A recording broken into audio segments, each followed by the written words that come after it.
All right, this is lecture 12. It's actually a little bit of a continuation of last time. So it's kind of short. Actually, yeah, it's a little bit short.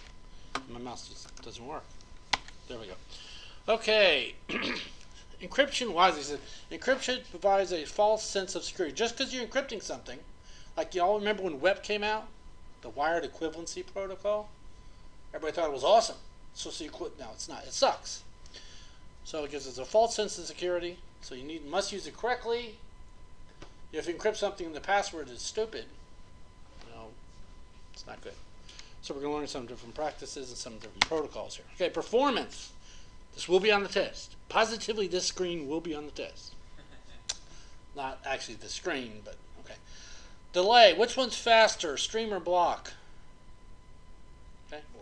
So stream is less than stream block, which is less than block. So basically, if I'm entering text and if I'm doing it by stream, every letter I type in is encrypted. If I'm doing block, I have to wait till I get the entire block before it's encrypted. Okay? DES is 64-bit block. RSA is 100 to 200-bit, and we're going to learn RSA today. Symmetric are always faster than asymmetric. 10,000 plus times faster. So faster, which one's faster? It's always symmetric. And hardware is always faster than software. Always. Just know those. Okay? I'm just looking at some of the speeds there. So yeah.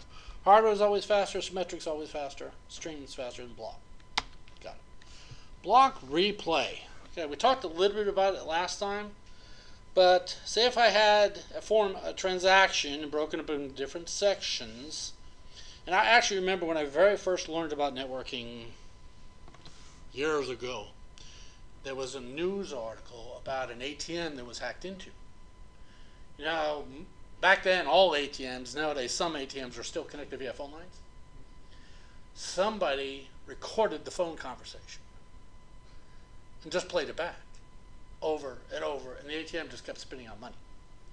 The way they caught him, there was a guy standing in with a brown bag and just putting money in. I mean, that's bad. That's a replay issue. Do y'all agree with that? Yeah, if you can just keep replaying it back. And when I was at Tulsa University in 2003, I wasn't thinking straight, but I had captured some. I basically printed a piece of paper in my home on my wireless printer, and I captured that traffic, and I kept replaying it back, and I'm like, why isn't it working? Well, first of all, I was missing the whole three-way handshake thing, and nowadays we don't allow block replay and stuff like that. Okay? So yeah, what if we were to just take something and change amounts or change names and stuff like that? So replaying a block is a really big issue. That's why we don't like that to happen. The story ended differently than I thought. Whenever you said I was an idiot and I tried to replay it, I was thinking it was going to have a block somewhere, and then you were just going to end up with 800 copies of your document. That would have been nice, but no, I wasn't thinking. I'm like, why isn't it working? But yeah, then I figured it out. Okay, we can XOR things. Okay, so block chaining we learned about last time, where we can actually take one block, XOR it with the next block. That way they're all chained together. So we can encrypt some plain text with a key, get some ciphertext. Then we can encrypt the next plain text with the prior ciphertext with a key, and so on and so forth. And basically reverse it for decryption. So the blocks, even if it is the identical block, they won't be the same block because we're chaining with the prior one. Okay. Initial chaining value. We mentioned a little bit about this last time. That's the reason, at least on Imitation Game. Now, y'all have seen that movie now? Imitation Game? Haven't seen it? You need to watch it because that movie's phenomenal. Anyone see Snowden yet? A couple friends of mine said it was absolutely amazing. I haven't seen it yet. I mean, the preview looks like James Bond kind of stuff. So, I don't know. I saw Magnificent Seven. That was really pretty good, too. Okay. But in Imitation Game, this is pretty much one of the ways they finally break it. Now you know the answer. See? Now you got to go watch this so you know what I'm talking about. Okay, it says blockchain conceals initial value. But what if we chain it with something at the beginning? U.S. Army HQ, then use that as our initialization vector, and then start building on it from there. So they will be a little different. Hush. Okay? One-way encryption. MD5, is that one-way or two-way? One way. One-way. How about knapsack? One-way. One-way. Remember it was in red even? It was on the test. I think 4 times. What now? You underlined one way, I think 4 times. You used a different color each time. That's right, I did. That's right, I did. I wonder, someone got that wrong on the test. I'm like, seriously? It's one-way encryption. Even though sometimes it does. Did you get it? Are you the one who got it wrong? Don't you feel bad now? Probably, yeah. Okay. The ability to calculate something one way does not necessarily mean you can undo it. And that's MD5. Remember I showed you a picture of the windshield. You can take a windshield and smash it and get a bunch of little pieces, but it'll be very hard to go the opposite direction and put it back together again. Did you know windshield crack easier from the inside out than from the outside in? I didn't know this. It's so that You should can escape. hit that windshield, it's going to break Oh. rather than you. And they're also saying that your headrests are removable with metal to be used to break windshields and break windows. I didn't know that either. I did not know that. Yep, in case you get stuck in it, like underwater or something. Look at all the amazing stuff we're learning today. Man. I did not know that your headrests were meant to be able to break windows. They are. So. Yeah, it is. I don't know where I learned that recently. Probably the same place she did. Who reads the manual though? A small piece of porcelain will shatter a windshield. Huh. I Nice. don't. Hmm. Like a lot of these will I'll read it take if I need to find a out small what piece of it spark plug Right. porcelain, throw it, And to break it'll it? shatter the windshield. Wow. And if it's got tents, you just fold Push it over. in. Nice. Okay. So yeah, one-way encryption, there's a lot of things that work easy one way. It's just hard to come back from, okay? All right, cryptographic sealing. Integrity as opposed to secrecy. So maybe I can read the document, okay? So if I store a file and the hash of the file, then what we can do is we can basically, maybe the file is, everybody can view it, but the whole bit of the secrecy of the hash of the file is know that the file has not been manipulated in any way. Okay? A lot of times, like at Tinker, they use digital signatures.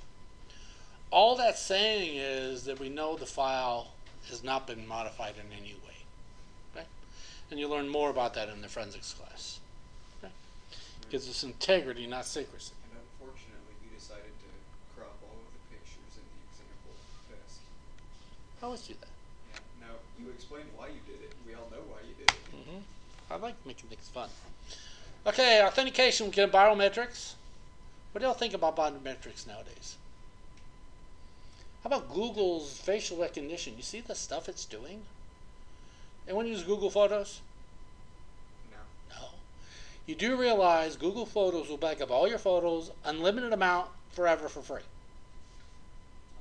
Not necessarily a good thing. But at least Just in case something crashes, you don't lose it. You're right. Okay. Then again, But I the don't way know they source code. do facial recognition, it's like crazy, which is kind of nice. Okay, we also have timestamps to prevent replays, which we talked about there. Chronology, sender and receiver timestamps must match. Now, for the most part, it was funny. Most of you know who Roy is. Roy actually had to send a letter the other day. I think it was the first time he'd ever sent a letter. And so we were making fun of him. In about 20 minutes, I said, "Did you get an answer yet?" He says, "Come on, email's like instant." This obviously will give it 20 minutes, but I said, I probably hadn't even left the mailroom at this point. But I bet you've never sent a letter, have you? See? Wow, that's crazy. I sent a lot of them. Yeah, When I graduated, I had to send all the thank you letters. And, it's a good thing to do. You get money that way.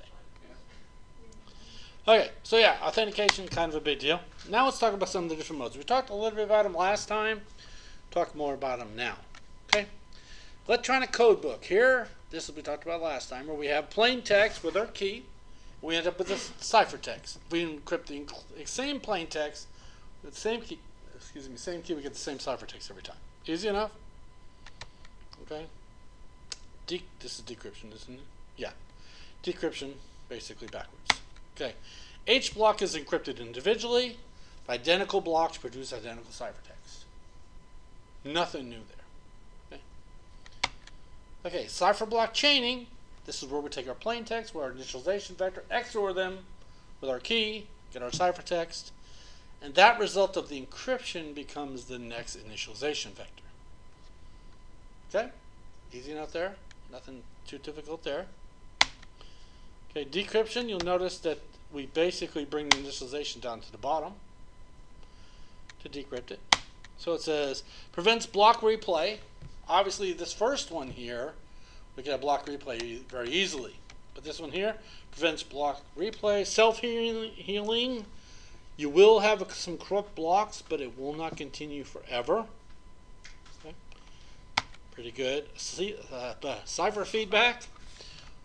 This way we start with an initialization vector, encrypt that with a key, then XOR with the plain text. So it's very different to get our ciphertext. And that result also becomes the next initialization vector. So what happened on this one, the plain text is XORed after the encryption rather than prior to the encryption.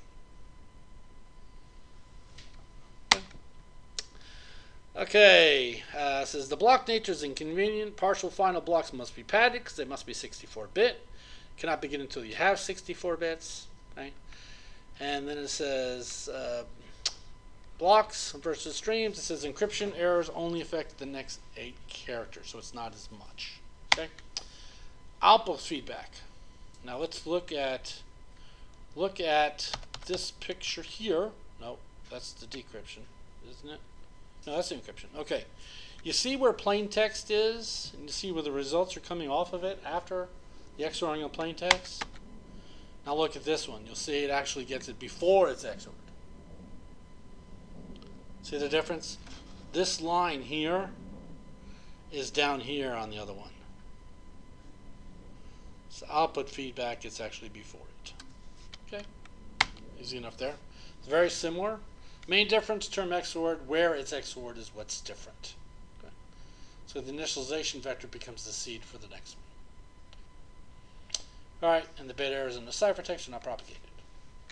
Alright. That's the end of that lecture. I told you that one was short. The next one's a little bit longer.